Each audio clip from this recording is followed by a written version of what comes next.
Hello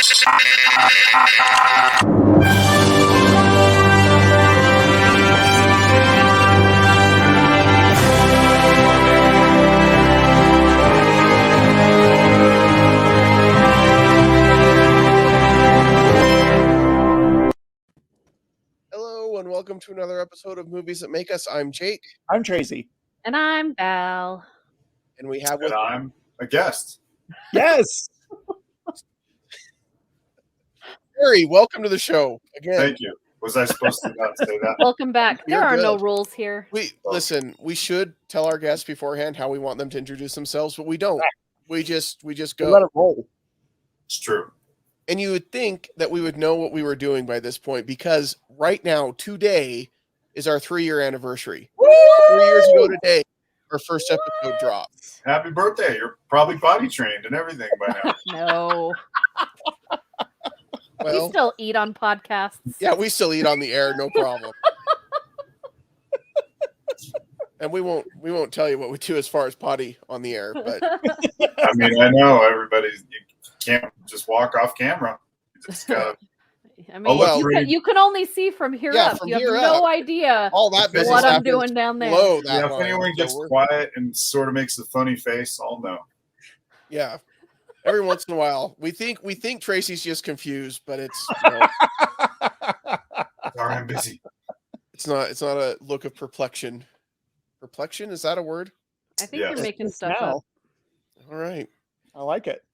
Well, we are so excited to have you here, Larry. This is an episode I know I've been waiting a long time to do, because these are some of my favorite movies of all time, and it's a great way to wrap up Fantasy February that we've been doing all February, and it's a great way to celebrate 3 years as a podcast. We are talking about Lord of the Rings. We'll get into the Hobbit. We'll talk about the new series a little bit. Just a lot to cover. We're just doing Middle Earth, right? We're just Cool. we're jumping right into it. Well, yeah, I mean, the Hobbit is tied in a little bit with the Lord of the Rings. I think they go together, right? I hope so, because if not, I really am like, I've been wrong my whole life about all my beliefs. If they don't go together, like I need some help. Cinematically, they definitely go together. And literary? They Literally, yeah. they accidentally went together for sure. Do you say they accidentally went together? Yeah. I mean, Explain, sir. The Hobbit had been written. It was just a story, and it existed, and it was quite popular and well received, and so there was a little pressure to write a sequel, which is not remotely similar in tone or scope or anything. It is a sequel because the setting's the same, but there's not much else. It has maps. Yeah, sure. I mean, when books didn't have maps, but and they also came decades later, like so much later. So they are tied, obviously, like everyone knows this, but it would be hard to have a sequel and have it be less intentional than Lord of the Rings was to Hobbit. Yeah. Cinematically, clearly they were made together. Yeah, for sure. And the Hobbit, I mean, that kind of started out as this is the rumor and the myth that I've heard. And Larry, let me explain. In my opinion, as far as Tolkien lore goes, it's like Stephen Colbert and then like Larry Curtis is right there. That's what we've been saying on our show for months. So no pressure. Here's the thing about Colbert is he's all for show. Sure. He's a hardcore lover, but like he gets pronunciations wrong from time to time, and who's going to call him out? But he's a super fan for sure. I would not at all say that I'm a lore master at all. I know things, and I know scholars, and I know people who are lore masters, but I'm not one. I know linguists, and I know costume people. For the purpose of this show, you are, sir. You're our expert. Well, I know a few things. I think I'm an expert in my own way. Yeah. So Larry, let's talk about how you're an expert. You personally have spent time on the set of the Hobbit films in New Zealand. You've been to Weta. You know the actors. You have some of them on your phone. I know because I've had you call them or email them or whatever. Yeah. You are like one of the sole people that was able to bring like a ton of the actors from these movies to Utah at one point. So kind of walk us through some of those things that you've done so everybody else knows how cool you are like we do. You had me until how cool I am, but all those other things are real. I was associated with a website. Well, so I mean, I think you guys are all old enough to remember 1999, right? Oh yeah. Yes, I'm the youngest, and I was like going senior year in high school. So yes, we were all familiar with the late Whether I 90s. want to remember it or not is a different story. Well, I was on the internet in 1999, which was actually fairly new. Pre-Y2K. Yep, it was. Yeah, the world was about to end, as a matter of fact, in 1999. But Prince was like, yeah. Right, and we were all, yeah, remember that song? Yeah. So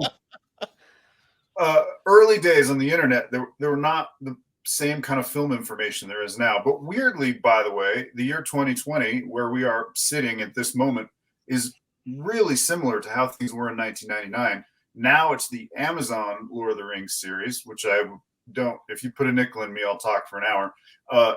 And in 1999, we were waiting for these, whoever Peter Jackson is, the guy who made Frighteners, was making this big trilogy of films that cost $1 zillion, kind of like the Amazon series, and was destined for failure, kind of like some people think the Amazon series is. And it was going to change cinema or change how we view movies.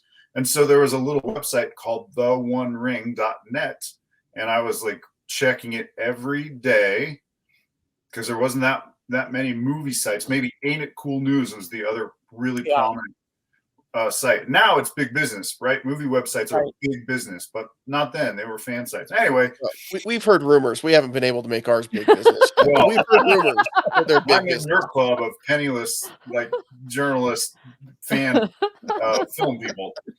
But clearly.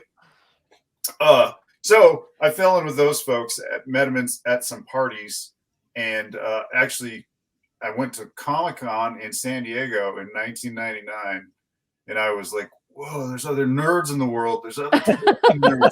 It was crazy. Like, I didn't know that was real. Some of them were female. I also didn't know that was real. I knew a man nerd or two. I know, Val. I know you now. But 1 out of 4. No, I didn't know either. I really thought I was the only one for a long time. I pretended like I wasn't because I didn't want to get beat up. My worldview changed. I went to this big, sprawling nerd convention covered with nerds. And well, by the way, I'm going to just name drop shamelessly tonight.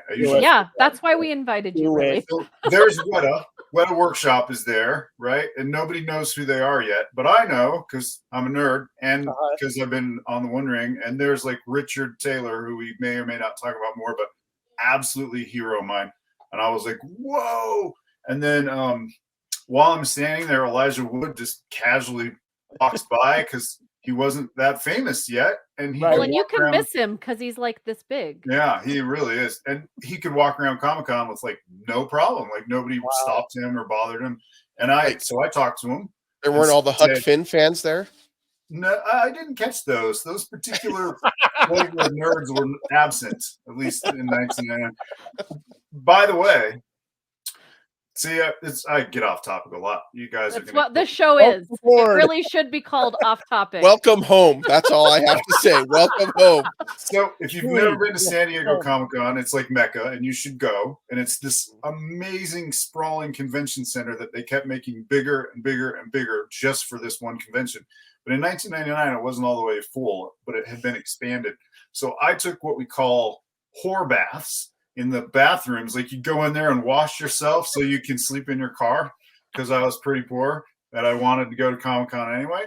Right. So listen, I respect sex workers. I'm not attempting to be disrespectful, but that's what they call them. No, and that's what I did. So for my love of nerddom, there I was, and there's Elijah Wood. And I said, hey man, because knowing these films are about to come out, I'm like, you're not going to be able to walk around here like after this. It was like 6 months out. And he's like, he grabbed my shoulder like he was really alarmed. And he's an actor, so I don't know if this was real, but this is what he did. He grabbed my shoulder and said, "Don't say that." Like he was oblivious to what was about to happen to him, I think. Wow. I bought it. So anyway, that was I have no idea what question I'm answering or what I'm responding to. I think you answered it though. We're I just think you chatting, answered man. it really well. Yeah, it was me jumping into fandom and had been there ever since for a lot actually since then. That was So how my did you version. springboard from that horror moment with with Elijah Wood to being on the set to being on set in New Zealand with hobbits and Jackson and everyone? So after the prostitutes and I finished washing up in those bathrooms, I love this so much, Jake. I'm just trying to think, like, they were very nice. I'm just trying to think how many. Is that big business for them at Comic-Con in 1999? I can't imagine that like the nerds had the guts to approach. Here, this is what I'm going to say, and we're going to get some hate mail to me today. I'm just happy as a nerd you were actually thinking about the way you smell and your hygiene. Yeah, that's true. I've been to enough smaller conventions. I'm not saying every nerd is that way, right? But conventions smell a certain way. Sadly, only a percentage actually care about showering. Or bathing. Yeah. In answer to somebody's question, not that year, but later, as Comic-Con exploded into this pop culture phenomenon that is covered routinely, like daily, by USA Today on its cover. Yes, there are hookers that stand outside in Batgirl costumes and try to attract attention. That 100% is real. But that doesn't mean that every girl in a Batgirl costume is a hooker. No, far from it. Like assume. You could tell they're not in the convention. They're legitimately a couple on the sidewalk being like, I mean, they're friendly. That's a whole nother podcast that maybe we'll talk about on inappropriate. Is it the Joel Schumacher edition? There's no Hollywood version of these. And I think it's also important to point out that even if they are hookers, consent is still key. Like you consent all the time. Absolutely.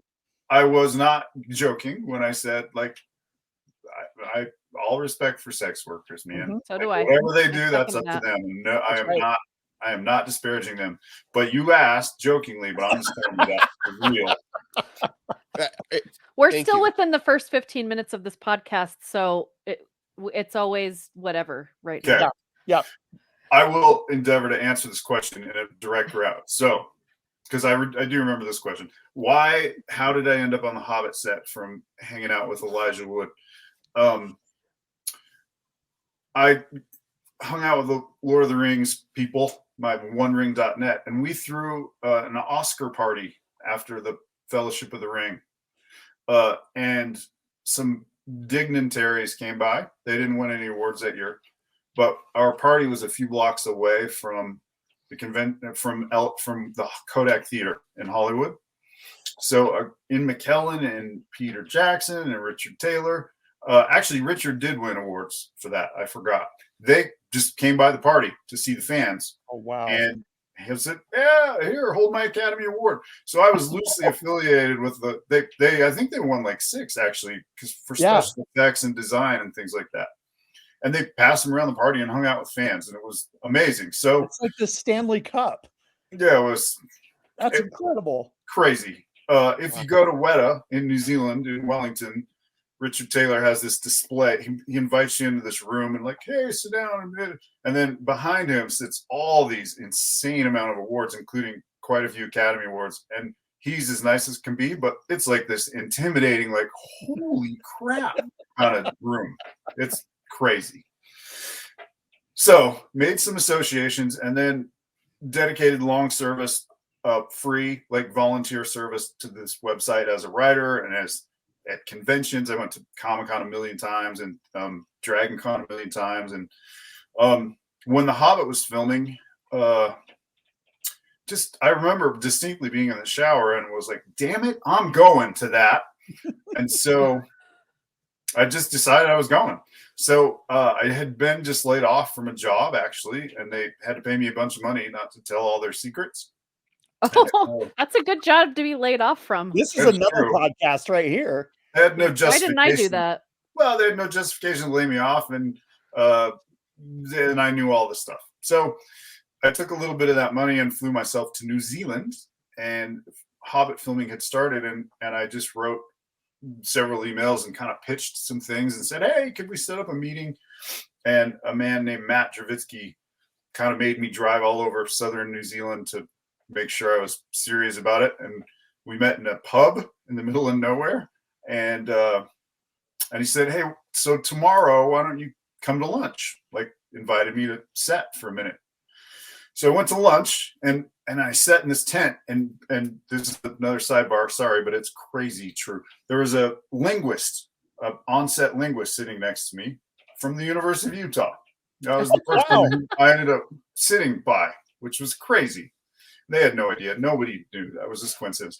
So then it was on the Pelorus River, and I don't know if you remember in The Hobbit, the barrel sequence where the dwarf. So really some crazy filming, and if you've watched any behind the scenes stuff, like people were going to die. Like it was the Wild West of filming, really crazy. And I'm just watching that going, whoa. And then they invited me to, why don't you come talk to Pete at lunch? So Pete and I met on a bridge and shook a hand, and I had attended a couple of things he had done for King Kong, and I think he knew my face at least, right? So he said, we really ought to have you come spend some time with us while we film the next part of the Hobbit. And I was like, all right, Pete, I'll do what I can. See what I can do. So he just pulled some levers at Warner Brothers, and they made time and space and shot me over to the Hobbit set for 5 weeks, and then just said, okay, here you go. And I just had a pass and could kind of go where I wanted and talk to who I wanted. And they didn't set anything up really. They just said, have at it. Here's your camera. So learn some on-set behavior, but it was amazing. I every day was like, is today the day I get kicked off and sent home? Well, they were pretty great. Every request I put in, which was quite a lot, can I interview this person or this person? They just said, well, you talk to them. And so I would just talk to them, and then just things were great. Ian McKellen was the one guy who was like, why don't you just come to my house on a Saturday and we can just hang out and oh my talk. gosh. He was super gracious. So Martin Freeman was really he was very professional, but like guarded. He's not warmly greeting any press or anything like that. Right. But people were pretty amazing. So that's it. That's how I got from, the bathroom at Comic-Con washing my armpit to hanging out at the Hobbit set. The difference was you were taking an actual shower when you decided to change the rest of your life. Yes. So note to nerds, if you take an actual shower, your life will get better. You can send the hate mail. The more you know. See, I think we skirted with the line of offending a lot of nerds, and that time we just jumped right over it. It was just listen. I know that once a week when I shower, I feel a lot more productive after I have done so. But don't you feel like, and I know this is a whole nother show, but you brought it up. Don't you feel like some of the best ideas like happen in the shower because you're there, you don't have any other distractions, and like you get. And so my thing is, and I just did a podcast with someone else a couple days ago. Really, it was today, but it will air. It was a couple of with someone that at 38 started becoming a filmmaker and just decided that they were done like waiting, and they said, I'm going to do this. And you in the shower, you're like, I want to do this thing. And you went and did it. And I just think it's so powerful. I'm kind of in this point in my life right now that I'm like, I just need to do the things that I say I'm going to do. Yeah. Yeah. And you ended up in McKellen's house.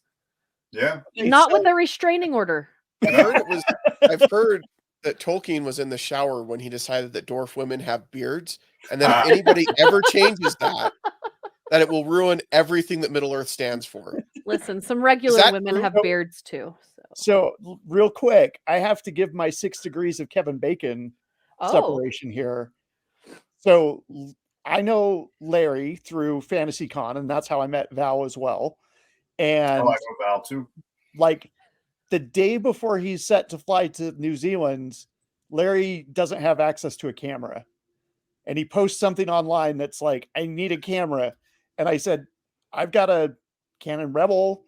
He was like, would it be okay if I took this and shot stuff at the Hobbit set? And I'm like, uh-huh. And so by proxy, my camera leads to Larry, which leads to Peter Jackson and Ian McKellen. So that's my little 6 degrees there. And Tracy has never used that camera since. It No. sits up on a shelf. It got stolen, actually. I think not by me. It did get stolen years later, but the photos are amazing. You have you've got a good photographic eye anyway. Then when you add New Zealand and film sets, and you got some killer stuff.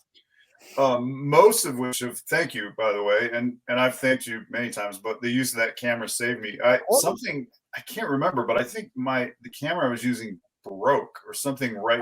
Like that, like right before you left. Yeah. Yeah, it was like a disaster. You saved the day, basically. They would all be like, little point and shoot, little tiny. Yeah. Otherwise, back then. No, you did save the day. Disposable. I would, as we do in life, we get better at things as we go, right? And right. I would sure like the opportunity to redo those photos. I'm a much better photographer now than I was then, but weirdly, very few of those have been seen. The contract with Warner Brothers, contract meaning like I agreed, and then they agreed not to kill me. Like if I do this, if I release the photos, they might kill me. If I don't release them, they will not kill me. So I had permission to release those photos individually through Warner Brothers. And I tend to take like super close-ups or big wide shots. And they were like, don't you have any medium shots? Like not the detail of the dice in the gambling hall, but also not the entire set of Lake Town. And so those were kind of my shots in between. So a lot of those have never been seen, like by 10 people maybe. Tracy, you being one. Not fair, because those photos are incredible. Well, thanks. And as you said, I mean, all I did is push a button, right? They built these amazing sets, and I mean, I've seen people push buttons behind cameras before, and it doesn't. Well, and it's New Zealand. Right? That doesn't hurt. Yeah, but I think there's people that just push a button that would mess even that up. So yeah. I think there's more to it. But if I ever get a really good way, I'd still like to share them. There were some really cool things. One thing they did is before Hobbiton movie set opened to the public, before it became a public place, they did that on the trip where I told you I drove around and got invited to come back in a couple of months. On that trip, they're like, while you're here, we'll just fly you up to this Hobbiton thing we got going, and you can be one of the first people to see that. So all those photos, Tracy, that was no one had seen that. That's cool. So that was pretty cool. That was throwing me a little bone for the website, not my website, but the One Ring. They were like, you flew to New Zealand, you drove around in a rental car, you did all this stuff. Here's a thing. You can have this thing. All right, let's get into the movies. I know that, I mean, it's a lot of people know this. It's not just me, by the way. These movies can be very controversial in certain circles, along with being controversial with the Tolkien family. Yep. So before we get into how much we love these movies, can we talk a little bit about the controversy first with fans and the Tolkien family, and why some people think these movies do not do justice to the books, and where we all kind of fit in that spectrum? Yeah, I mean, should I let you guys talk about that? I've talked a whole bunch. So, I mean, I can talk about it also, but if any of because we brought you on as the person, like the featured guest, and you're the expert. So you start talking about it, and then we'll all weigh in kind of where we fit inside of what you're talking about. So part of this you have to come at from, this is a movie show, right?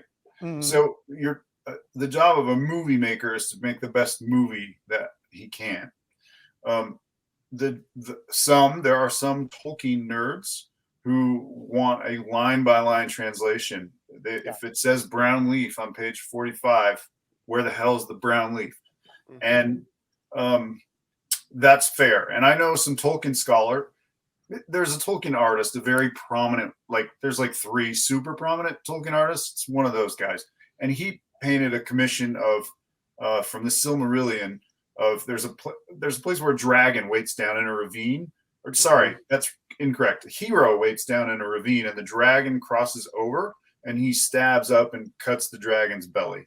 Silmarillion people will know what I'm talking about. People who don't know the Silmarillion, it's really hard to read.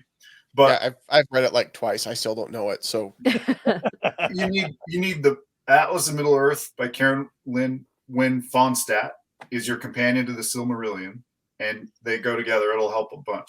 Anyhow, they turn their commissioned painting into the Tolkien family, and Christopher Tolkien sent it back and said, you have stairs here and they're on the wrong side of the ravine, so redo them.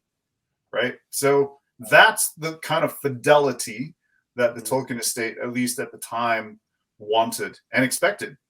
Now there's the perspective of Christopher Tolkien, who that wasn't just a guy, it was his dad. And they weren't just stories, they were his dad's life's work. And so very naturally, and I think very appropriately, he wanted to protect them. And I think that's great. Shamelessly name dropping. In my run-ins with scholars, there's some who adamantly want, Tolkien's work is viewed like the Bible, right? It's sacred text, basically. And some fans fall into that too. And then on the other side, there's just people who just want to show up at the cinema and feel something and feel Middle Earth and have a great experience. And then all between there's a whole spectrum of everything. So first of all, the Tolkien family, I know from a very good source, didn't go see the movies. It was just not of interest to them. They just stayed home and watched book sales go through the roof all the way to the moon and collect some money. So cool. That's fine. And it should be noted that Tolkien sold the rights because he had to pay some bills, hospital bills for his wife specifically. So he sold the rights. So that's it. That's what he did. So I don't blame the family for feeling that way. Eventually they saw them and they did not like them. They specifically complained that the films were too oriented for a action oriented, I think they even said juvenile male audience, which is weird because I know lots and lots and lots of Tolkien fans, and many, many, many, many of them are women who felt deeply about what happened, and they weren't there for the sword fighting. And all of us might have wept tears. I was there a little bit for the sword fighting. Well, I mean, in fairness, they did put some awfully handsome gentlemen in those films and made them look great. This is true. Right? I mean, there's some, I believe we call it eye candy in the film business, right? Yeah. I don't know. It's Grima Wormtongue, I think. That's the biggest piece of that's candy. what I meant. Thank you for understanding. So there's always a controversy, but by and large, the films were, I mean, I would say from that 1999 perspective, probably better than anyone thought they would be, taken as as a whole. You can always nitpick, but I don't think anyone was and it'll win dozen Academy Awards for Return of the King. I don't think that was on the table in 1999. It wasn't even comprehensible that a fantasy film could win Best Picture, Best Director. Just not. So the film, I would say, exceeded all expectations. And again, old enough to have read every press clipping, every People magazine, every GQ article, everything in 1999. And a vast majority of them were this. New Line Cinema will fail if these Lord of the Rings films fail. They've bet absolutely farm on it, and they may well lose they may lose everything. It's one of the biggest gambles in Hollywood because New Line was known for horror films. They were for Friday the 13th and Freddy Krueger movies. That was their big deal. and they took a huge risk, especially making all 3 movies at once. Because if the first one flops, right, they have 2 movies. What they are you got gonna 2 do? movies in the can that are in trouble. So that definitely would have sunk New Line Studios for sure. And So no one's worried about the failure of Amazon, but Right. there are many very similar stories right now that like Amazon has just wasted $1 billion. yeah. Amazon's not going anywhere. Like Amazon's making a No. lot of money, and they're making a lot of really good choices with what their programming is. Yeah. You know, that's a whole nother podcast with how impressed I have been with Amazon and its Yeah. content over the last year.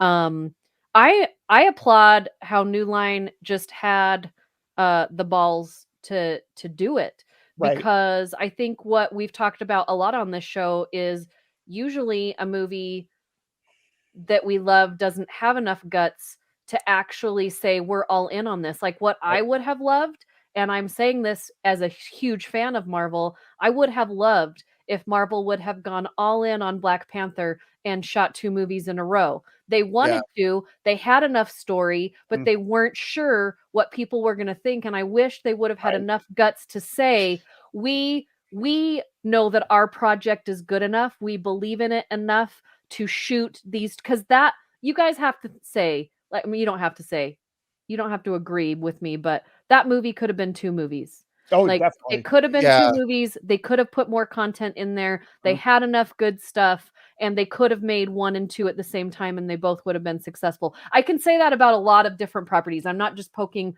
Sure. but like I wanted to see another Black Panther movie with T'Challa. Like I want, that's what I wanted. And so the fact that New Line being such a small, because they're small, Oh, right? yeah. Yeah, they were No, making horror films, but they're they were very small to make such a small big budget budget film. films. Well, and then here's the Yeah. crazy thing too, Larry. You've mentioned this earlier.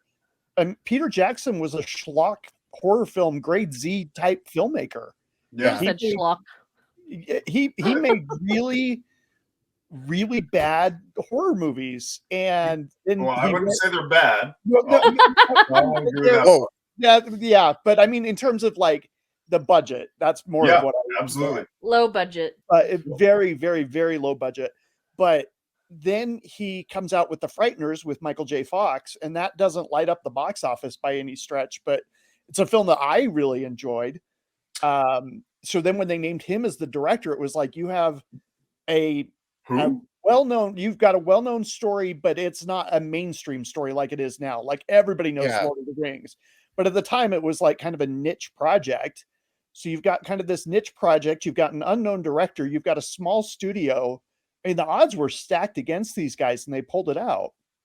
Well, and I think you mentioned, Larry, that a filmmaker, their job is to make the best film possible, right? And I think that that's one, in my opinion, one area that Lord of the Rings really succeeds is they took the source material, and I feel like it's still true to the feeling of the source material, while understanding that books read very differently than movies watch, right? And I love the Lord of the Rings books, but they are, compared to what you read today in high fantasy or epic fantasy, very different, and they are paced very differently. And there are just some things, like I had a friend that we would talk about Lord of the Rings, and his biggest gripe about the movies was that Tom Bombadil wasn't in the movies. And I get it. I've got a lot of love for Tom Bombadil. We've talked But about this before. I also understand the decision not to have him in the movies. And I don't know, Larry, you're disagreeing with me, and I'm sorry. No, I'm agreeing with you 100%. He's There's saying- no Yeah. way in He was hell giving Tom the thumbs down Bombadil to your should be in friend. those movies. Yeah. And No. that's where I think Peter Jackson was smart in deciding, okay, what can we do with these stories to still have it match the theme and the feeling of the stories, while for a modern audience in a way that we're all going to be engaged. And movies just play differently than books do, I think. And Well, and one does of a the great job.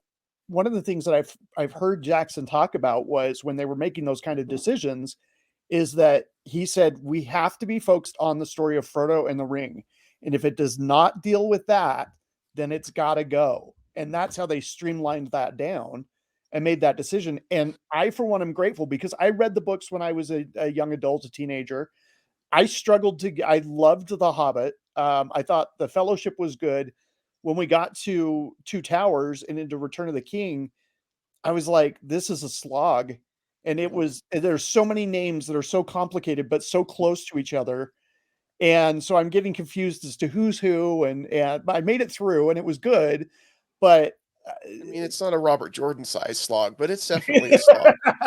Wow. It's true. Don't get me started on that. Which George R.R. Martin. Can I tell a Robert Jordan story? Yeah. Yes, please. Tracy, you should finish your point, and then I have a good Robert Jordan story. I was basically just going to say I liked the way that Peter Jackson tells me those stories more than I necessarily liked the way Tolkien did. But if I went back and read them now, I'd probably enjoy them more. So, but yes, Robert Jordan. Well, as part of my involvement in Tolkien fandom, I became the program director, the track director of the Tolkien track, which no longer exists, which I'm mad about, in Dragon Con in Atlanta, which is a fairly big convention. It's not San Diego Comic-Con, but it's really prominent, heavy into cosplay. It's pretty cool. So there I was introducing my guests or doing a panel. I think I was actually doing my own panel. That's when you're the program director, you just schedule yourself. It's pretty cool. Anyway, after us was Robert Jordan, who's now died, of course, but he had not died at the time. So I don't know what he was doing there, but I introduced myself as Robert Jordan to start off my panel.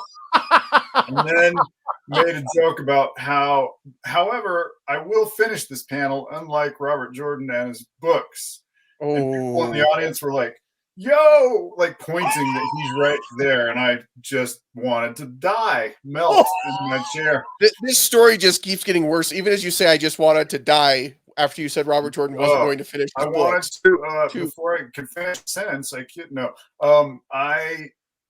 because people were pointing at him, I was able to be like, oh, hey, I did like Robert Jordan and respect him for his world building. But so I was able to like verbally kind of dig my way out a little bit. Just kidding, man. I was like, I only mention him because he's here and he's so great and we all love his things. Like, but it was, boy, that was one of the worst. More than my foot in my mouth, like my whole leg up to my hip in my own mouth. It was terrible. Wow.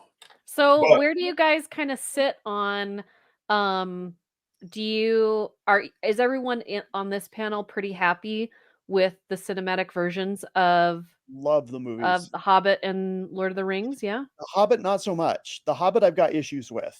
What are your issues, Tracy? With The Hobbit, not in general. That's a whole other we don't have time for in general, but for The Hobbit, I think we could cover it.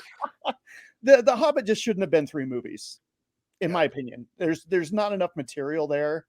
I don't feel like Peter Jackson's heart was in it as much. I feel like he kind of felt obligated to do those films. And Larry, tell me if I'm wrong. You've met him, you were on set, but to me, it just didn't have that same kind of passion. I enjoyed them so much. And I'm kind of really in an alternate universe. There is a version where Guillermo del Toro got to direct those films, and that I would love to see. It's Tracy's Guillermo del Toro. He wants him to direct everything. He just wants. Well, there's this Target commercial. He really wants Guillermo del Toro to direct. Yeah, I might be on Team Tracy on this one. We're not against Guillermo del Toro, but we feel like Tracy's throwing him around like the whore baths that you were taking. Everybody else is name dropping. You've got people that they've met. Steven. I've never met Steven. You just think I have because I say his name. Which Steven? Spielberg. The Steven. I've seen him. I've seen him too, but I've never met him. I was at the same party as him one time. No, I've never been that close. I'm not allowed. I got to go to more parties with Larry. Right? Yeah, just gonna hang out with Larry from now on. That was at the King Kong premiere party in New York City, and I did talk to George Lucas, and he did not talk to me back. He just looked at me, and it was as bad as it sounds. Why have I never heard this story? Wow. I mean, I just said what every fan who ever meets him said, which was like, your movies were so important to me when I was 8 years old or something. And he just looked at me like all right. it wasn't pleasant. And the kind of the rule is, right, if you're invited to the same party that someone else is invited to, it's probably appropriate to like talk to them. Sure. Yeah. But I think the thing was Yeah. you're not 8 anymore, and so you don't like his work now. I didn't say that. But that's Right, not but wrong. right, but like you're like that's like going up to someone like a famous celebrity and saying, Yeah. "My mom really loves you." Yeah. Well, but My mom what thinks about you're great, you? yeah. Because you're standing right here. I Well, for no, you should've- me not so much, but I my should've mom. said something about his beard or like. Or asked him what he thought about the film that he He's just always watched that you had a guys nice just went and beard. saw together. I really Yeah, like. well, You could have asked him where his neck went. I don't know.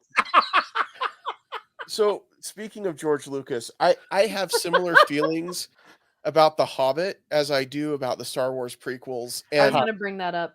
and that is when the prequels came out, I was severely disappointed. Phantom Menace I saw probably more than I really should have in the theater, just because I was so Me excited that there was twice? another Star Wars movie. More than you should have twice. Yeah, it was more than twice, but That's but- more than you should have for sure.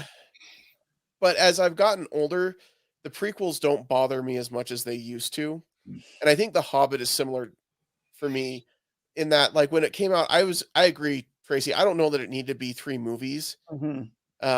And it doesn't have the same appeal to me that the Lord of the Rings trilogy does.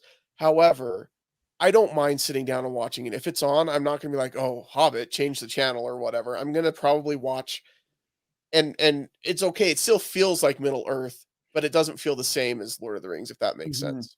I'm really interested, Val. You said you really liked the Hobbit films. I want to know what you like. Tell me. I mean, not in any. I'm not critical. And I also like the prequels, so just Val wanna- likes movies yeah. that suck. I didn't say the wanna hear- prequels suck. That's not what I said. You have said Oh. it many times before. But then I have 2 things that I This got to is- get out. Okay, go. No. After you Okay. tell us about the Hobbit. Well, I wanted to say too is that I also think that Star Wars fans and fans of Lord of the Rings and Hobbit are very similar in that they have giant expectations Yeah. that I think are kind of lame. I think this is my topic, and I'm going to bring it up too because and I'm going to go ahead and plug our website because my review for the Batman is Mhm. on the website today. And I kind of talk about this in my review, is that it's okay for things to not be exactly the way that you think they are or they should be. You may not always click with it because you have a connection to it, but it might click with someone else, which makes it just as good. So like just because one Batman isn't for me, the fact that it's going to be for a whole bunch of other people that maybe weren't fans before, that makes me feel happy that new people are going to like what I like. So with the Hobbit movies, I read The Hobbit so much, and I've talked about this on the show. Like Mhm. in elementary school, I checked out The Hobbit so much that the lady was like, "You need to give someone else a chance," and gave me The Lord of the Rings to read. And then when I was done with that, it was like 5th grade. I came back months later. It took me a while. And I went to get The Hobbit again, and nobody's name was under my name that was on there like 5 times on the little card. For you kids that don't I remember understand those. this, when Yes. when we were in school, you had to write your name on a library card.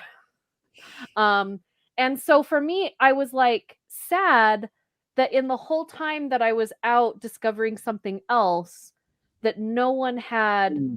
discovered that felt like home to me. So the Hobbit movies brought that feeling back, and it wasn't exactly how I remember the books being, but the fact that it was so successful and it brought so many new fans to Oh, sure. actually open those books is, I think, what I love so much about it. But those characters meant so much to me that I didn't care. It's just like another Star Wars movie or another Marvel movie. Like, I don't care what story you're giving me as long as I get the chance to see the people that I love on screen and I can escape with that.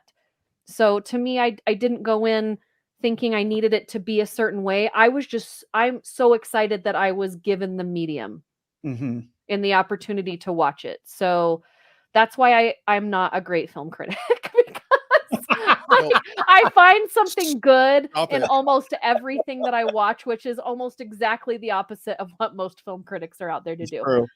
Yeah, we need more film critics that do that, though. Gosh, so now I want to comment on that, but it's terribly off topic. No, do it. That's what Wow, we're not. There's no rules, so do it. There's I really enjoy film criticism, which there's not these days.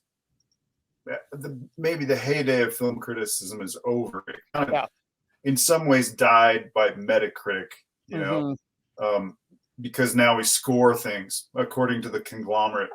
And no critic is expected. You're not expected to agree with them, right? You just expect them to be consistent. So Val, you are consistent. I know I can read your reviews and I can know your taste, and it doesn't have to be the same as my taste because I understand you through your writing, so that I can make a good decision about the movie. So that's what a film critic does. But I think you make a very good point in that most film critics, they see hundreds of films in a year, right? And Joe 325 last year. Well, okay, so perfect.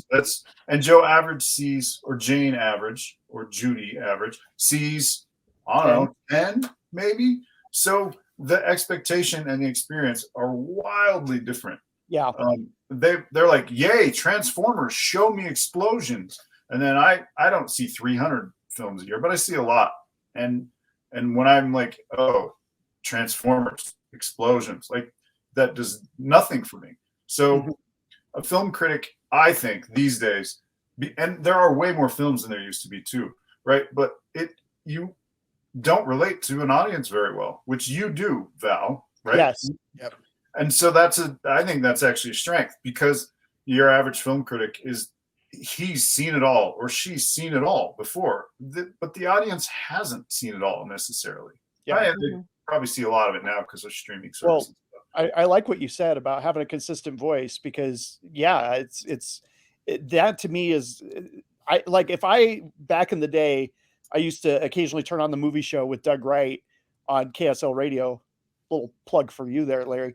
But he was sitting right behind me in the Batman, 3 seats over. But my feeling was, if Doug Wright hated a movie, that was a movie that I wanted to go see. Yeah, that's how I feel about most. You're like, that's how I feel about most things on Rotten Tomatoes. I've applied to be a Rotten Tomato critic 3 times now, because I feel like my voice isn't on Rotten Tomatoes. Like every time I see what a score is on Rotten Tomato, I usually know I'm going to think the opposite most of the time of that score. So I don't know. I mean, we are a little off topic with, if you've applied to be on Rotten Tomatoes multiple times and been declined, have you ever really applied, if you haven't posted about it on Facebook, to let everybody know that they rejected you multiple times? I'm just asking. For a friend. Really You're asking for a friend. So Larry, you had 2 things that you wanted to say before Val made her comments, and I want to hear what your thoughts are on The Hobbit. Well, The Hobbit is really hard for me to talk about in a critical way, and I don't mean I don't mean I can't criticize it. I can, right? But I mean, like, my objectivity is ruined, right? Because I watch a scene and I'm like, oh yeah, it's that thing when he did that thing, and I don't hang out with him, McKellen, and he's not on my phone. But some of the dwarves level actors are, and the kid who played Bane, the son of, I'm forgetting, but I just forgot, Bard's son. Yeah. Like, we're close. I'm close with his family, right? Like so and plus, Pete Jackson invited me to hang out on set and let me follow him around for a day and let me in the director's tent. And so what I think of The Hobbit is irrelevant, honestly. I mean, I'm the last person who can talk about that. Like go ask the sound guy how the film is, and he tell you how great the sound is, and he's not wrong. Yeah. But whatever. But the thing I wanted to talk about, really, that I can't pass up, is Guillermo del Toro. And that, one, to make Tracy happy, and 2, because it's my best name drop ever, maybe even better than Ian McKellen. Yeah, I'm excited. And three, Tracy made a really interesting observation, and then somebody asked a question: was Wait a minute. Would you repeat that, please? Oh, stop, Tracy. It doesn't happen very often. Tracy made a very interesting observation. Should The Hobbit have been 3 films? So we've talked a lot about the website, which they kind of retired me, by the way. So I mean, a lot of my friends still do that, but they were like, "You're kind of out to pasture, dude. I think I'm a staffer emeritus now." And I felt pretty bad about that. Like, oh, my friend, I went through this hard time and my friend, whatever. But it turns out life's better, actually. I have more free time and I can work on my own creative stuff. So I'm like, here comes the Amazon news cycle. And I'm like, yeah, I have a lot to say about that too. Which we definitely need to get to. We might have to do 2 parts. So, Guillermo del Toro came to this website that I've mentioned 10 times and came on the message boards. And a discussion had sprung up about who should play the title character, the Hobbit. And I advocated pretty hard for Martin Freeman. And it wasn't my idea, but when somebody said that, I'm like, that's the guy. Like, it seems so obvious to me. And like, he's the best guy. And so Guillermo saw that. And so he said, we talked a little bit, exchanged a message or two. And he said, when you get to Comic-Con, San Diego, are you coming? Yes. Come see me. I'm doing the signing at this time, and just come to the table and tell them you're here. So I did as Guillermo del Toro instructed, because that's what one does. Mm-hmm. And the guy at the table was like, "What?" And I'm like, "Just go tell him Larry's here." So it was right at the end of his signing, and he comes out of this back room and Larry, and hugs me and takes me into the back room. And he said, "I'm going to tell you something, but you can't tell anyone, except I'm going to tell you now, because it's like 10 years later, right?" Something like that. And so he said, "Who do you think should be the Hobbit?" And I was like, "Martin Freeman." So he's like, "All right, here's who it is. But if you tell anyone, I'll know, because no one is going to tell it." So he whispers that Martin Freeman is going to be the Hobbit in my ear. And I'm just like, that cannot be true. Like, it's like the dream come true. It was, in fact, true. And Guillermo was super excited to direct those films. Yeah. There were many delays on the studio level. Mm-hmm. They were going to be 2 films. And we talked in that same back room about where they were going to be divided. And another colleague, another co-volunteer of mine, his name is Cliff, who's a good friend, he was in that room too. Cliff was smart enough to follow me to the Guillermo del Toro table and got pulled in as well. So we talked about where the middle of those films would be. So you, smart people, do you guys have a spot where you think that should have been? It's okay if you don't. Writers? I don't know. Guillermo did it where the first one ends and just not do the third movie. I think all I got was a twinkle in the eye from Guillermo, but I said it's got to be Barrels Out of Bond. It's when they either are just have escaped from the elves in the barrels. That's the end of film 2, and then everything, because it totally changes in tone and the stakes are higher and everything else. And I think that would have been 2 kind of great movies. To be totally honest. I have Evangeline Lilly was another person who was super good to me, like really nice, would go out of her way at a press conference to be like, "Yo, Larry in the third row." Andy Serkis, who was the second unit director, was also like incredible to me. Like, pretended that he needed my help one day, and we're like, "We really are going to need you to be an extra in this part." And like, they obviously didn't need me to be anything, but he was just being gracious. So all these people were really nice to me, but Guillermo del Toro would have made amazing, very, very, very different, and not at all in conjunction with Peter Jackson's Lord of the Rings films, not at all. But they would have been pretty amazing. And I did get Hobbiton when they were still in the process of kind of moving Guillermo's, not moving, but growing out his vision, which was like crooked fences and Hobbiton like askew, like not the peaceful, symmetrical, harmonious Hobbit that we all see on film. It would have been weird and a little scary, and it would have felt funny. And I also Richard Taylor one day, I finally had permission from, I had been to the workshop, but not in the workshop, right? Big difference. now I had Warner Brothers blessing. So Richard's like, here's the pass key. Have at it, man. So I got to go wherever I wanted, anywhere in Weta Workshop, which was wow. cooler. Don't tell Pete, but cooler than being on the Hobbit set, honestly. Well, it was the coolest. Unlike you, Larry, we don't talk to Pete, so we're not going to share. No, not anymore. And Pete doesn't send cards, Christmas cards, but I'm forever grateful. Like, I can never repay that debt. And it's there that I was like, oh, these people who make films are a lot like me. Maybe I better make films. But I saw one leftover design in that workshop of a troll that was Guillermo del Toro's. It was drastically different than the trolls that we see in the Lord of the Rings movies and in the Hobbit movies. Do you guys care? Is that good enough? Yeah. A little detail. Bring it on, man. There's legends of like trolls that carry things on their back and really heavy. So this particular troll was really bent over and burdened by what he was carrying around, which resembled a house. Like he was sort of carrying this big house, and it was pretty grotesque and just awkward. And Tracy, maybe this is where your love of Guillermo comes from. It certainly is mine. But he loves monsters. Like that's sort of the root of things for him. Like what crazy monsters can we make? And they would have had some crazy ass troll monsters and all kinds of wild things in the Hobbit movies. In some alternative universe, if you believe in those things, those films exist. If we could just got to figure out how to get through the multiverse and go find. I've seen Spider-Man No Way Home 8 times in the theater, so I believe in other universes. Doctor Strange is the key to us seeing the Guillermo del Toro 2-part Hobbit film. So all five of the Doctor Stranges that are in the new movie. It's in the same universe as Sinbad Shazam. We need to hang out with Larry because then he'll introduce us to Benedict Cumberbatch. Therefore, we have access to Doctor Strange. Then we get the multiverse.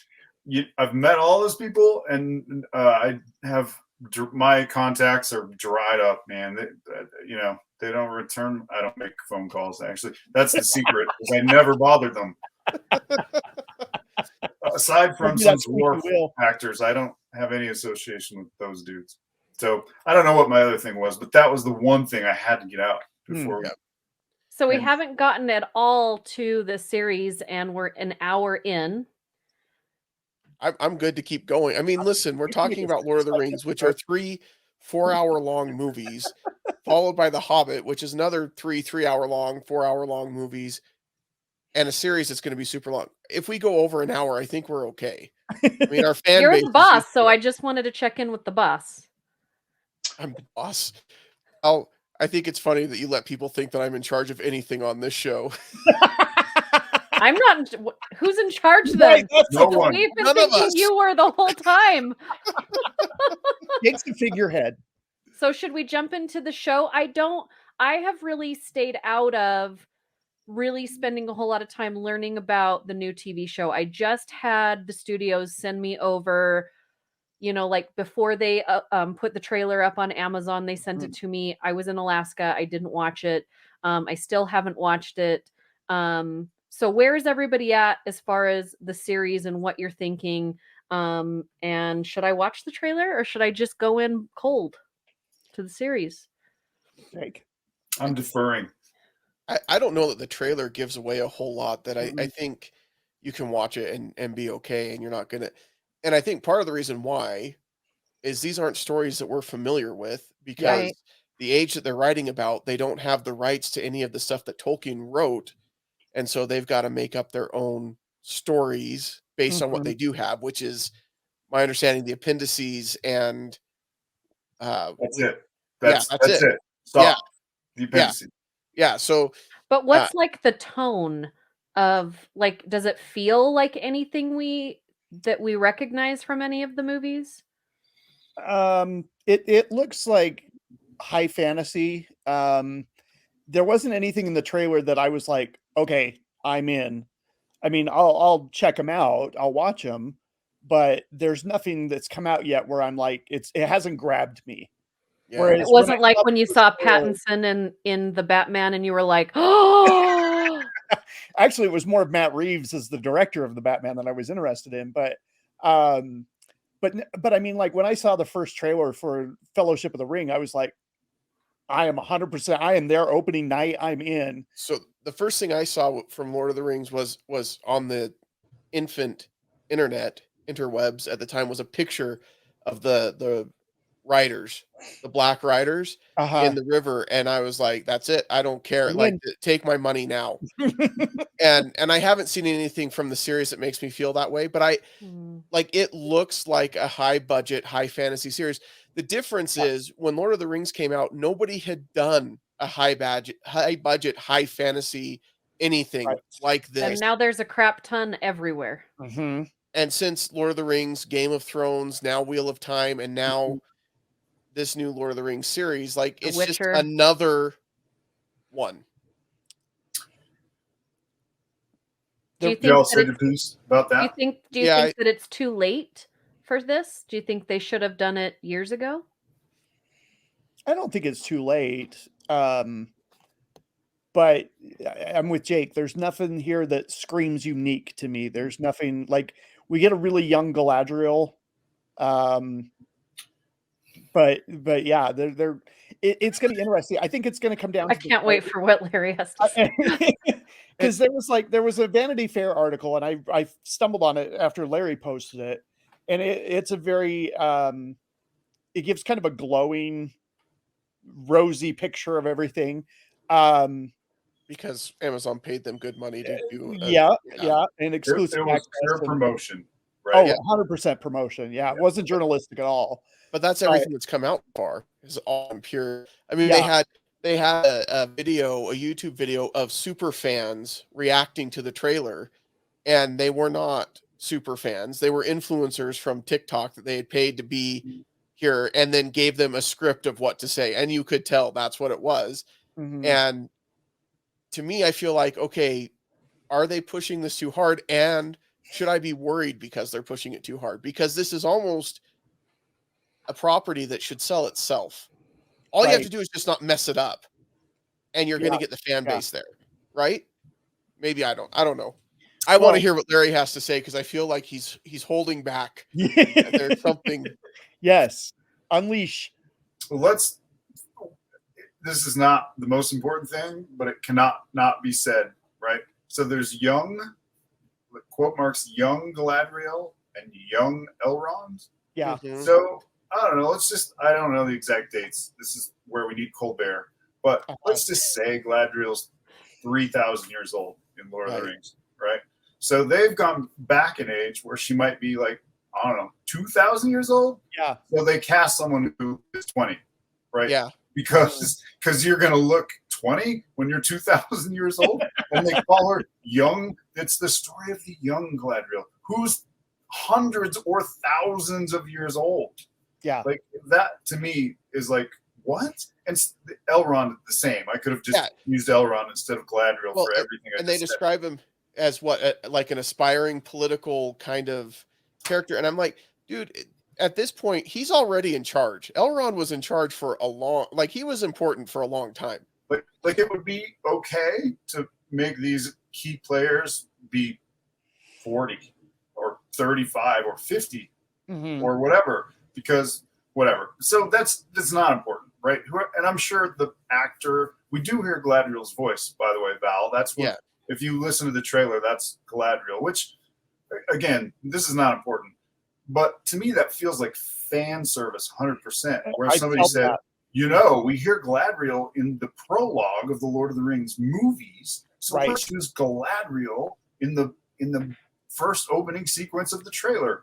But I mean, is that really a bad thing? Because I know that a lot of Star Wars fans are angry at some of the Star Wars movies because there's a lot of fan service there. Because there is a big thing that these movies and these TV shows have to do, and they have to bring in their fans, and they have to get a following, and they have to make people feel like they're going to see the characters that they love. So, like, I'm okay with a little fan service if it makes sense. I was maybe going to disagree, and when you said if it makes sense, now I agree. But you have all of Middle Earth, the whole second age of Middle Earth, and you can pick any character in your pantheon of characters to be the most interesting narrative voice, and no one recognizes her voice because it's not Kate, right? Right. So they pick the same character, and she's Yeah. not the character, right? She's And, not. and I think what it did for me as a fan is what you just said. I immediately thought that's not Kate Blanchett. Like that's not my Galadriel. And that's awful. I don't want to not give the actress a shot or anything like that, but that's why, because they use the same character doing the same kind of prologue. I'm like, that's not my Lord of the Rings. Right. And we will give the character a chance. Yes. Right. Sure. Absolutely. But don't sell me that this is great because it's the same. No, sell me because you've got an amazing story to tell. Mm-hmm. And one thing that's really important, and you kind of just said it, Jake, but The Lord of the Rings is not a story. It's a book. And they have rights to what's between the front page and the last page of that book. And they're not going to the Peter Jackson portion, which is like 98% of it. They're going to the other 150 pages, 50 of which are like so-and-so begat so-and-so and begat so-and-so, just straight out of the Bible. So the things that are in there are thin. They're spread thin. In interest of time, I just nitpicked two things. I have great hope that this series is amazing. I want it to be great. Mm-hmm. I want to love it, and I'm ready to embrace it. But I have seen nothing. Well, a couple of problems. One, we're like 6 months away, and we just got our first taste of it. We saw our first Fellowship of the Ring teaser like a year ahead of time, and they weren't even close to being finished. So that's. But did they have COVID? Well, they filmed a good portion pre-COVID. So but you still got to edit and you got to do different things. You can edit all day long, all by yourself in an editing room. Like there's no social aspect to that. They have very intentionally. There is no room for any kind of error with Larry on this one. Well, they on purpose shut fans out and kept them at arm's length and kept everything quiet. And I will go into more detail, but I just cut Jake off. So sorry. Oh no, I was just wondering how much of that had to do with the Wheel of Time series, both the timing and in that they wanted to give it a shot to kind of stand on its own, not in the shadow of the Lord of the Rings, but also the fan reaction of the Wheel of Time series, because man, it's been a rough year for me, Larry. I'm a fan of Wheel of Time. I was excited for the Wheel of Time series on Amazon, and I just had to listen to those fans on the internet rip each other apart because of everything and all the agendas. I won't use their terminology, but I just thought it was boring. Did anybody else think it was boring? I liked it. Yeah, I enjoyed the series, but I had to listen to that, and now I get to go through it with all my Lord of the Rings, sites that I'm a part of. You know what you can do is get off the internet. How do you do that in this day and age? So, but that's where I'm wondering if part of why they slowed down is because of some of the pushback that they received from what they released about Wheel of Time ahead of time, and now they wanted to be more cautious with Lord of the Rings. I don't know. Can I open my can of whoop ass now? Yes. Please. Unless it's on me, in which case, no, I mean, you still can. As long as that's the only swear word you say. Are we? This is a family show. We're PG. Be family friendly. We're PG-13 minus the one F word. You can't open your can of whoop bottom. That would be P. You can still. The delivery was just mwah. With an asterisk by it. Sir. So here's the thing. I have not had good inside info about the Amazon series for a year or maybe a little longer than that. But I had really good inside info because I know that I've made acquaintances with some actors, but I made good friends with makeup people and set builders and set designers and art departments and special effects guys. And by the way, Weta, you think they're a workshop. What they really are is a secret keeping machine. That's actually what Weta does better than anything. They keep their secrets. No one in Weta ever talked to me about anything. Well, we just think they're a workshop because that's what they tell us. Keys to the place to run around. It was cool. But I had a really good inside source that was telling me how everything was going. the idea was that we were going to write a big story about it at some point, and we didn't. We never did. But from day one, Jake, to directly answer your question, the secrecy was top priority. And I'm not casually saying top priority. I'm saying that was the priority. So nobody knew what anyone else was doing. I was told, again, this person could have an agenda, right? Like they could just be some angry person, but to the detriment of the production. So that Department A had no idea what the costume department was doing, and the costumes had no idea what like a different design was doing or what the set builders were doing. So it was all like secret. And this is confirmed. The actors were told, you're in the production, but we don't want to tell you what role you've landed. So we'll tell you later. And the purpose for that was to get BTS cameras in their face when they finally learned their part, which is super awkward if you're not very happy about the casting decision or if you don't like it. It's setting up actors in a super uncomfortable situation. And some actors, if you just check your Amazon history, left. Some very notable, some of their highest profile actors were like, see ya. That's a bad sign, no matter what. Like high profile people leaving a career making, high paying, ongoing work in Hollywood job. And they were like, no, thanks. That's troubling. The other troubling aspect to me is that they kept saying the people from the Lord of the Rings are bringing you these films, but there were no department heads. There were no, it was Los Angeles production, unlike the Lord of the Rings films, unlike the Hobbit films, in New Zealand, but run by LA, run by Hollywood. And then you were the costume designer on Hobbit or Lord of the Rings? Yeah, you can come sew for us. That was sort of the way that they were bringing in people that were supposedly the people that made Lord of the Rings. And if you read all the press releases that Amazon put out, especially early, they mentioned Peter Jackson like 5 times and Lord of the Rings movies like 5 times. They tried to create a real perception of togetherness. I think they've stopped doing that now. Like I haven't seen that. It's kind of all stopped. Yeah. So that's troubling. And then they might be the most brilliant guys in the world, but the 2 showrunners have run exactly 0 things. Not a short film in the 48-hour film festival. Not nothing. Yeah. So I could have worked on this show. You could have been showrunners, Val. You probably give me $1 billion. We haven't seen it yet. I was going to say you probably would have done better, but we haven't seen it, so who knows? We have no idea.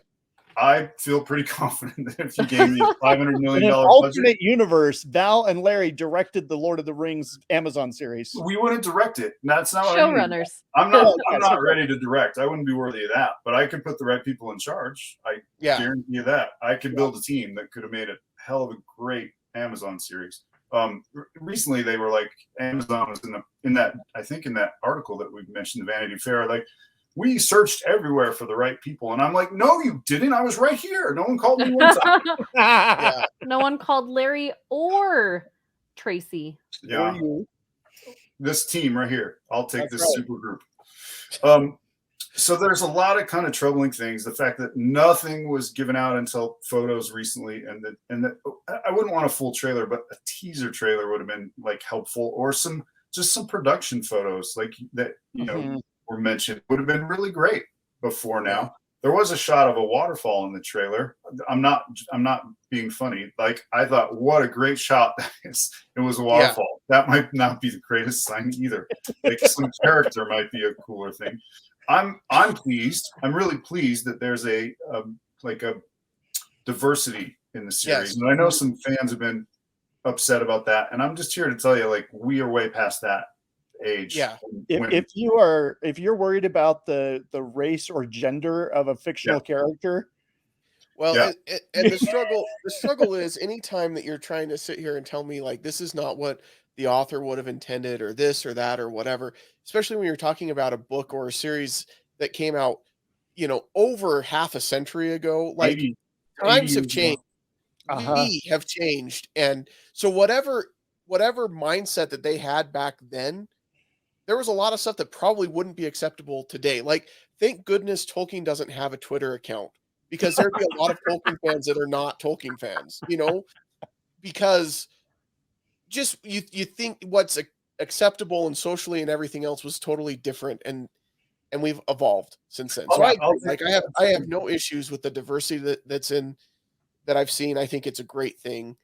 I will take a pretty hard line here. I'm not a Tolkien scholar, but I have read a lot about a lot. And Tolkien mentions that the elves are fair, and very much means beautiful, not white. He does mention some blonde elves and some fair-skinned elves when referring to a particular character. And I actually agree with you. It would be okay even if he had explicitly said elves are always white, it would still be okay to change it. But he did not say that ever. Right. It never says that.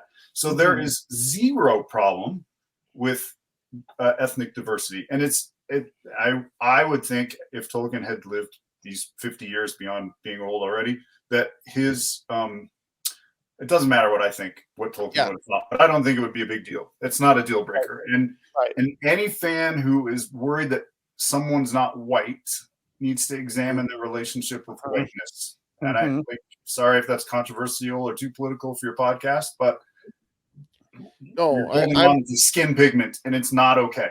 I've recast the movies, and I recast them with a diverse cast of people that I would have loved to see in the originals. I think the originals could have had a diverse cast. It just didn't turn out that. And I'm not saying I don't like the cast, but that is one thing. Watching the movies again as we, in preparation to talk about them, because we've talked about them so much on this episode. But it's fine.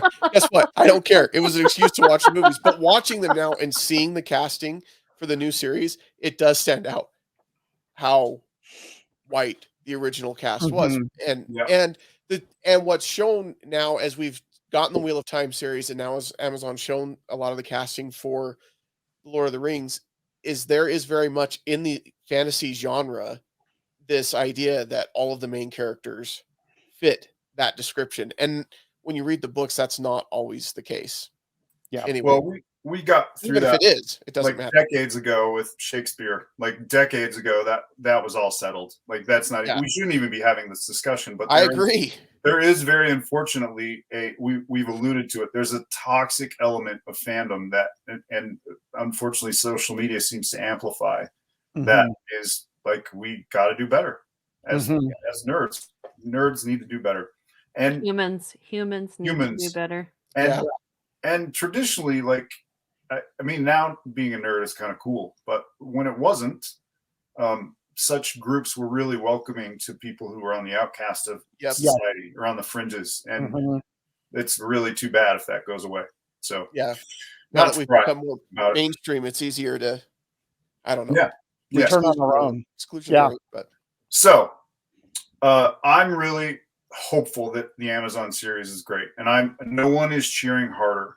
But from all of the things that I know from my inside source, it might be a complete train wreck. And I do know that there was a press release about this, and I blew my mind that it didn't make. There's a press release about, hey, we've filmed some episodes and we're moving right along and blah, blah, blah. And then about halfway down, it says, and by the way, we've trashed those first 2 episodes and we've started over, which is, it's really in there. Yeah. It's really in there. It's like black and white in the press release. So whatever they did, they tossed it away and rebooted in mid-production.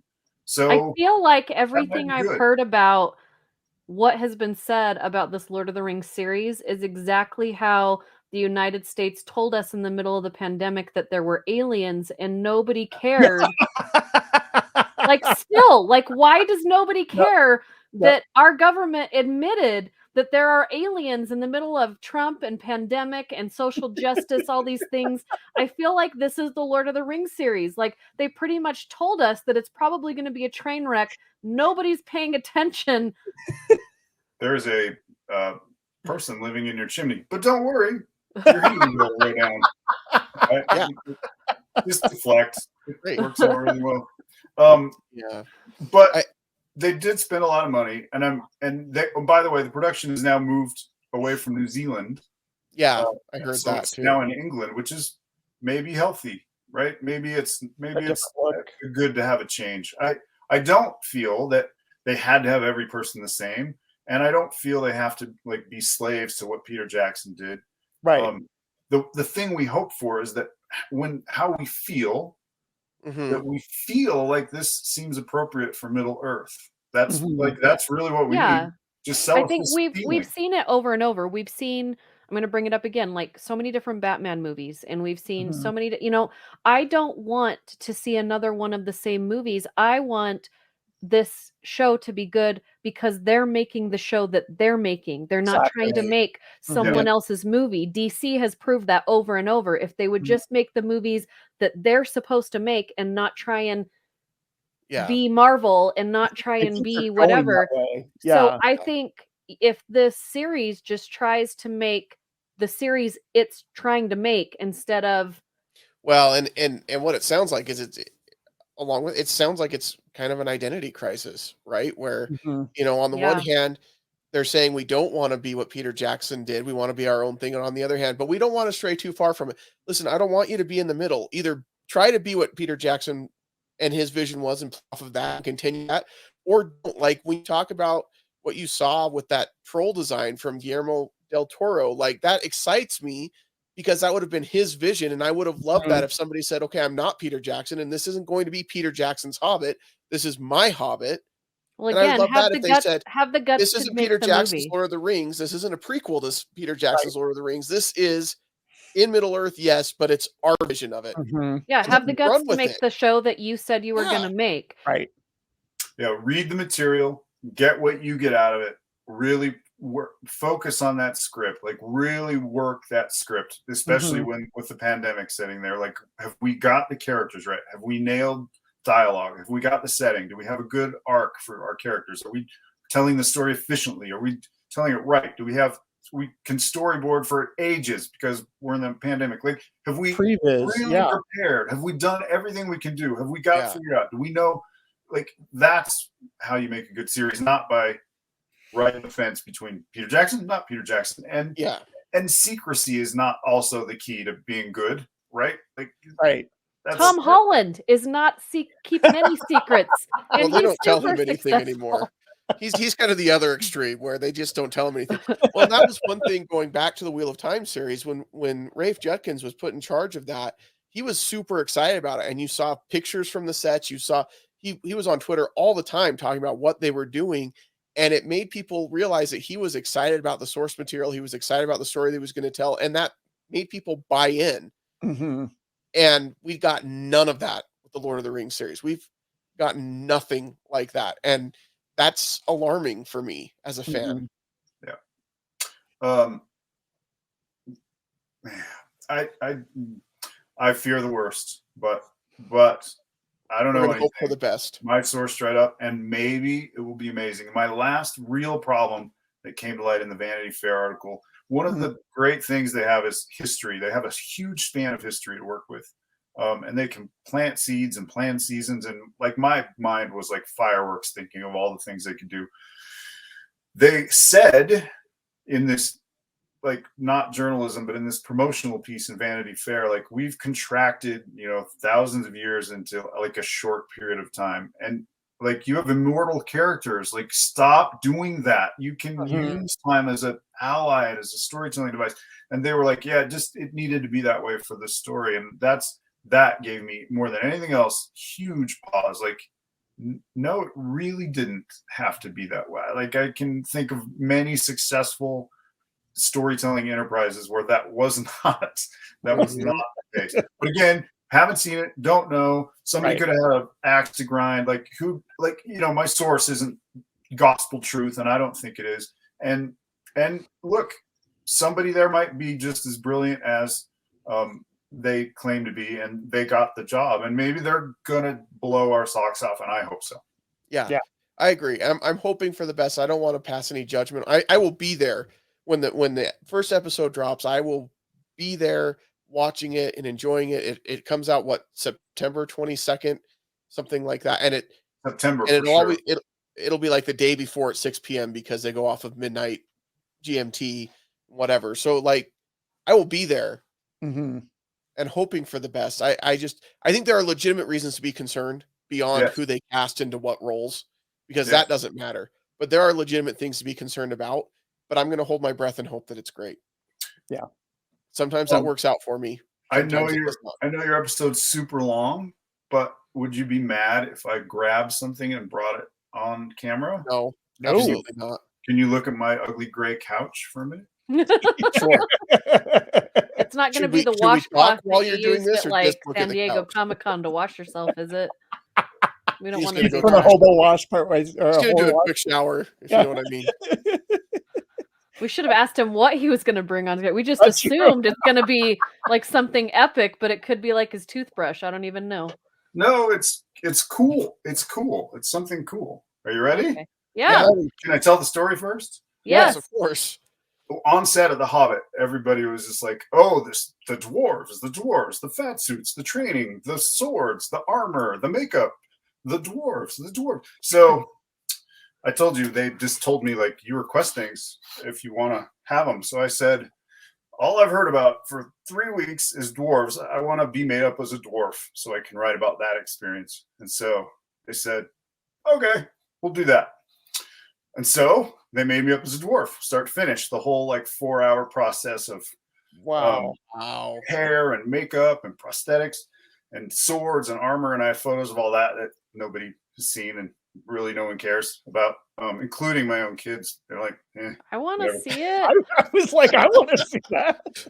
I'm thinking if this isn't a photo of you as a dwarf, I'm going to be kind of But disappointed. Yeah. the makeup people were rad. Tammy Lane, I think, won an Academy Award, and then she was nominated for Academy Awards for The Hobbit for makeup. Which, by the way, say whatever else you want about those movies, they should have won every makeup award. Like, Oh yeah, for sure. off the charts. Anyway, I said, man, they were taking my prosthetic off, and I was like, man, it's too bad I can't keep that. And they were like, oh, well, here's the thing. We're going to take this off and we're going to throw it like in that garbage can right there. And then we're all going to look down there. And so we don't know what happened to it after we threw it in the garbage can. So I, of course, took it. And that's what I wanted to show you. This is my Oh my dwarf god. prosthetic. That's so cool. That is awesome. Scars and a giant nose and stuff. So That is awesome. God. that's my one artifact. And then there was a day I got shown so many cool nerd things. And there was a day when I was all alone in a giant set and indoors in a soundstage, and all the coins of Middle Earth were there that the dwarves had. And Jed Brophy is known for stealing things because his character is a thief. And I had buckets of coins in front of me, and I was like, I just want a couple of these coins. Just like every other. And I didn't take them. I felt like, it would be like not honorable as a guest. I'm a guest here, and it wouldn't be honorable for me to take these coins. And I regret that so much. I should have stolen another coin. I mean, you would have followed the story, right? Yeah, I would have, like, I'm a thief. Of course, I should have done that. I really missed out. And they were all they were handmade. Chocolate? They were stamped by like which community made them. So there were some dwarf coins and there were some Lake Town coins, and they were all minted individually. And then they made them by hand in the art department because they didn't want to, mass produce them and have them be crappy. So when you see piles of coins, most of them, I guess there's background coins and hero coins, like there are but they're like handmade, awesome. Anyway, that's my dwarf prosthetic. That's awesome. So sweet. For one day, I was cool. That is epic. Before we end this episode, can I maybe I'm just lame and not cool, but what are you talking into? It looks like it's a blue snowball microphone. I've never. I don't. Okay. It had a stand, and the stand is gone. But I thought you deserved some okay audio quality. It looks like something from Star Wars. Like it should come up and come out of your hand, and then. I'm gonna as soon as you're off air, I'm gonna set this thermal detonator off. Please don't. Well, Oh, wait. I'll run. Let us for it. come over and get the dwarf prosthetic first, so we can save that. And then if you want to set off the detonator, that's fine. I have a pretty nice collection of Tolkien books too. Like, Okay, well, we'll grab those too, and then pretty legit. And the photos that you're gonna get killed for, because you'll be dead already. So They're we'll on this show everyone. computer right here, this hard drive. Well, now we know exactly what to get. pick up the I computer. the legitimately have like 5,000 photos from my time there, Wow. and I don't know what to do with them. They just sit on a hard drive. That's incredible. Do a Dropbox link and we'll check them out. We won't Okay. post them anywhere. I don't think I'd get sued anymore. I mean, I was sworn to secrecy, and I had signed that, and I would respect it too because they were so good to me, right? But I don't think anyone cares now, and literally no one cares. Well, every once in a while, I'll put one on like Instagram or something, and people like ho hum. They just nobody cares. I care. Valerie cares. Yeah, we care. I mean, my fellow nerds might care, but not many of us, honestly, because you've all seen sets anyway. But What? Yeah, but I this think is- you assume everybody gets to live a cool life like you. Yeah, Larry. I like how you throw that around. Like, I mean, you like guys hang Google, out. like you You can guys hang out Google. with Ian McKellen all the time. Yeah, but I don't know Right. the people on Google. I know you. Steven. All right, we'll have Yeah. share our photos. Okay. Uncle Larry's slideshow day or something. Okay. Makes me feel weird. That sounds cool and not creepy at all. So we'll do Uncle Larry I feel slideshow. weird. We Call do need to Child give Protective Services now. Lord of the Rings a grade. That's what we do on the show. We so- do? Oh, okay. Well, I think it's going to be pretty unanimous. If it's not, I'm going to walk out. Probably. Can I go first? Yeah. Sure. And then you guys Absolutely. can hate on me. When I saw The Hobbit, I was so pre-spoiled that it was worthless, right? I was like, oh, that's that, and that's that, and that's that. The opposite of Amazon, I felt like I knew everything. So it took me years to objectively just enjoy the movie, which is too bad. Mhm. I loved The Two Towers when it came out. It blew me away. The effects and the fight sequence, which I consider still the greatest battle in cinema history, even greater than what's in Return of the King. And then the Return of the King movie had the advantage of like 6 hours worth of building, and then it pays off in all these moments. It's preloaded, right? It has this huge advantage of all this emotional payoff, which is hard to compare. In my opinion, The Fellowship is the best of the three movies now with perspective. And there's a very slight, I can see The Hobbit coming from that writing team. I can see the steps that are leading to the things that I didn't love about The Hobbit. And they're most apparent in Return of the King, but it doesn't matter because we have all those emotional payoffs. So like you can almost do anything in Return of the King as long as you have the right emotional beats, which they nailed.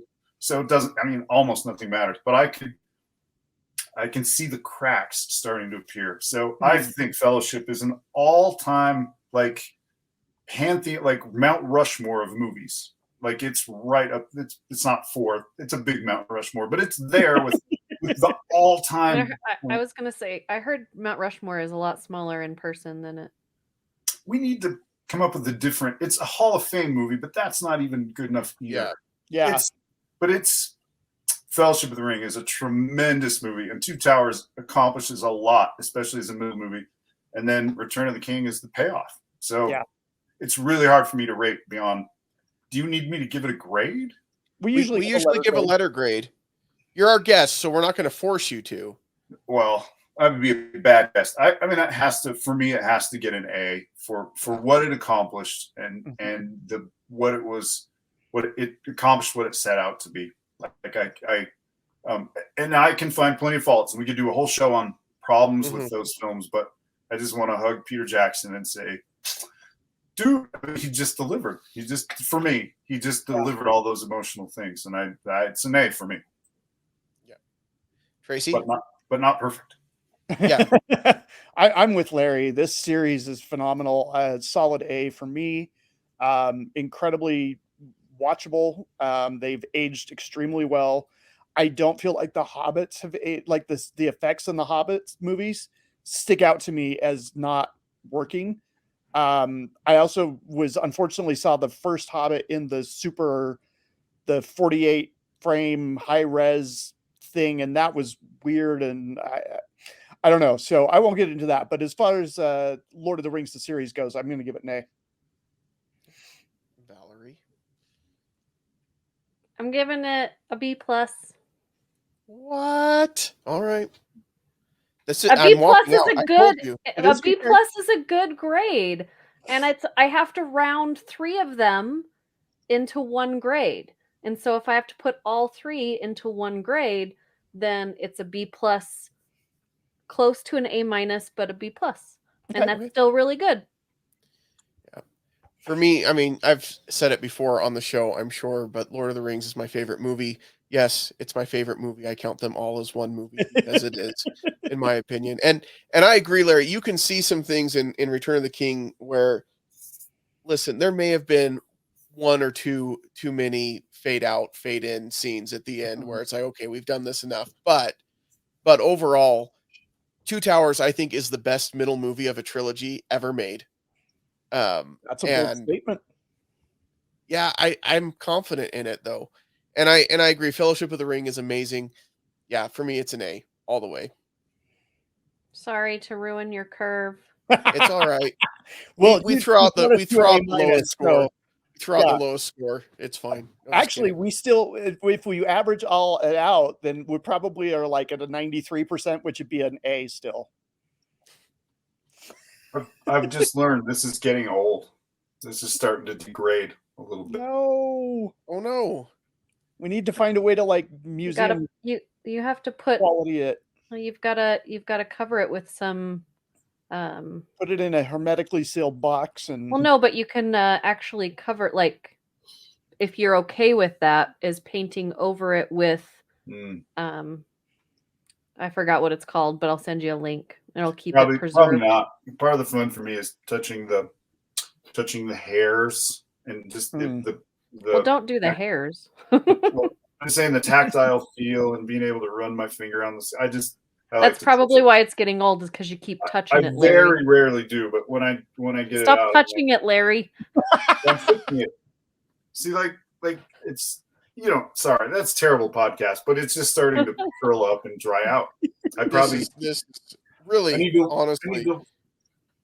In our 3 years, this is the most entertained I've ever been on our podcast. Like, this has been so good. So many great stories. I'm going to move to Mississippi where it's humid to save my prosthetic. There you go. That is. Why'd you move here? Well, I've got this piece of skin. And in Mississippi, that's not even the weirdest thing they've heard that day. They'll be like, oh, all right, that's maybe not. Yeah. I'm just excited to hear what Tracy's going to sing out for us today. I don't know if there are some good songs. You could do The Last Goodbye, Billy Boyd. I can't do that to Billy Boyd. That's a travesty. All right. I don't think he'd care. I don't think I've got one. I'm sorry. Now I'm disappointed. Thank you, everyone. Thank you, everyone, for listening. Thank you for being with us for 3 years. And if you haven't been with us for 3 years, well, welcome, and we're glad that you're here anyway. Thank you, Larry, for joining us. This has been really great. We've really enjoyed your stories and your experiences that you've shared with us.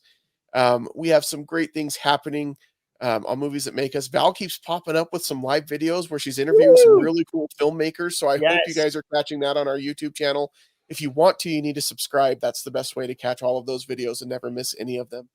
And thank you so much for listening. You can send us feedback if Tracy said anything you didn't agree with, which is probably the case. It was Val this time. Well, whatever. You can send us an email, or you can just comment on our Facebook post and Twitter. We'd love to hear from you. And until next time, we won't see you at the movies. The Lord of the Rings. That's not a song.